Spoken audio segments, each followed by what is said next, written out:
ഇതുവരെ പാൽക്കപ്പ ട്രൈ ചെയ്ത് നോക്കിയിട്ടില്ലാത്തവരുണ്ടോ? അങ്ങനെയുള്ളവർക്ക് വേണ്ടിയിട്ട് വളരെ എളുപ്പത്തിൽ ഉണ്ടാക്കിയെടുക്കാൻ പറ്റുന്ന നല്ല ടേസ്റ്റി ആയിട്ടുള്ള പാൽക്കപ്പയുടെ റെസിപ്പി ഇതാ പിടിച്ചോ. Welcome back dears. ഞാനൊരു 2 കിലോ കപ്പ എടുത്തിട്ടുണ്ട്. നന്നായിട്ട് കഴുകി വൃത്തിയാക്കി ചെറിയ കഷ്ണങ്ങളാക്കി മുറിച്ചെടുത്തിട്ടുണ്ട്. അതിലേക്ക് നമുക്ക് ആവശ്യത്തിന് വെള്ളം ഒഴിച്ചൊരു പാനിലേക്ക് നമുക്ക് വെച്ച് കൊടുക്കാം. ഇനി അതിലേക്ക് നമുക്ക് ആവശ്യത്തിനുള്ള ഉപ്പ് ചേർത്ത് കൊടുക്കാം. എന്നിട്ടൊന്ന് മിക്സ് ചെയ്യാം. ഇനി നമുക്ക് ഹൈ ഫ്ലെയിമിൽ വെച്ചിട്ട് ഇത് നന്നായിട്ടൊന്ന് വേവിച്ചെടുക്കാം.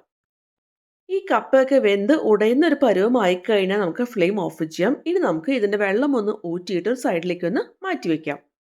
ഇനി നമുക്ക് കുറച്ച് ചുവന്നുള്ളി അതുപോലെ തന്നെ എരിവിന് ആവശ്യത്തിലുള്ള കാന്താരി മുളക് ഇത് രണ്ടും കൂടി നമുക്ക് നന്നായിട്ടൊന്ന് ചതച്ചെടുക്കാം.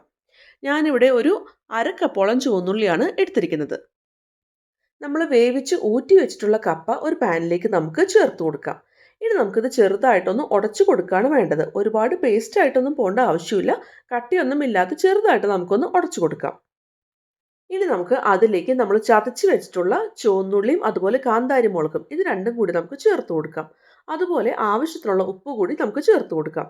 ഇനി നമുക്ക് ഒരു തേങ്ങയിൽ നിന്ന് എടുത്തിട്ടുള്ള രണ്ടാം പാല് 4 കപ്പ് നമുക്ക് ചേർത്ത് കൊടുക്കാം. ഞാനിവിടെ 2 കിലോ കപ്പയാണ് എടുത്തിരിക്കുന്നത്. അത് കാരണമാണ് 4 കപ്പ് തേങ്ങാപ്പാൽ ഇപ്പോൾ ചേർത്തിരിക്കുന്നത്.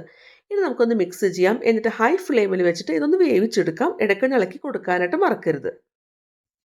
ഈ കപ്പയൊക്കെ ഓൾറെഡി വെന്തതാണെങ്കിലും ഈ തേങ്ങാപ്പാലിൽ കിടന്ന് ഒന്നുകൂടിയിട്ടൊന്ന് വെന്ത് ആ ചുവന്നുള്ളിയും കാന്താരിയും എല്ലാം കൂടി ഒന്ന് വെന്ത് വരുമ്പോൾ നല്ലൊരു ടേസ്റ്റും അതുപോലെ നല്ലൊരു മണമായിരിക്കും ഈ ഒരു ഡിഷിനുണ്ടാവുക.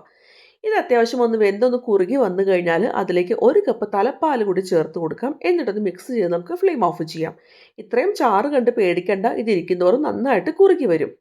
ഇനി ഒരു പാനിലേക്ക് 3 ടീസ്പൂൺ വെളിച്ചെണ്ണ ചേർത്ത് ചൂടായിട്ട് വരുമ്പോൾ വട്ടത്തിൽ അരിഞ്ഞിരുന്ന ചുവന്നുള്ളി ചേർത്ത് നല്ല ഗോൾഡൻ ബ്രൗൺ കളർ ആവുന്ന വരെ നമുക്കൊന്ന് വഴറ്റിയെടുക്കാം. അതിലേക്ക് കുറച്ച് വറ്റൽ മുളക് അതുപോലെ തന്നെ ആവശ്യത്തിനുള്ള കറിവേപ്പില ഇത്രയും കൂടി നമുക്ക് ചേർത്ത് കൊടുക്കാം.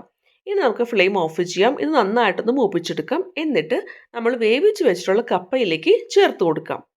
ഇനി നന്നായിട്ടൊന്ന് മിക്സ് ചെയ്ത് എടുത്തു കഴിഞ്ഞാൽ നമ്മുടെ അടിപൊളിയായിട്ടുള്ള ടേസ്റ്റി ആയിട്ടുള്ള പാൽ കപ്പ അവിടെ റെഡി ആയിട്ടുണ്ട്. ഇതിന് കുറച്ചുകൂടി ചൂടാറുന്നതോറും നന്നായിട്ട് വീണ്ടും കുറുകി കഴിക്കാൻ പാകത്തിൻ്റെ കൺസിസ്റ്റൻസി ആയിട്ടൊക്കെ വരും കേട്ടോ.